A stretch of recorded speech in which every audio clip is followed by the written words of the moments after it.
Some breaking news for you right now in Staten Island, where a tractor trailer has crashed into several homes. Eyewitness News reporter Tony Yates just arrived on the scene, joins us live. Tony, what do we know?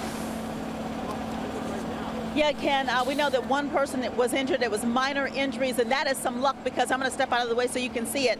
Check out that tractor trailer.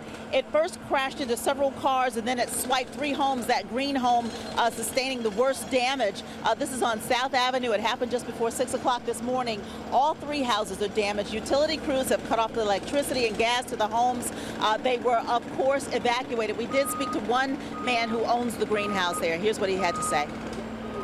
I woke up this morning and I was watching the news, as I always do, and watch you guys on Channel 7, and I was like, wait a second, Fence Depot. I said, that looks like it's in my area, my house. Several hundred firefighters are still out here on the scene. They're going to try to right that truck so they can pull it up. They've already gotten everybody out of the immediate area. They were concerned that as they move things that wires would be flinging. We will be out here, and of course they're going to try to figure out how this happened.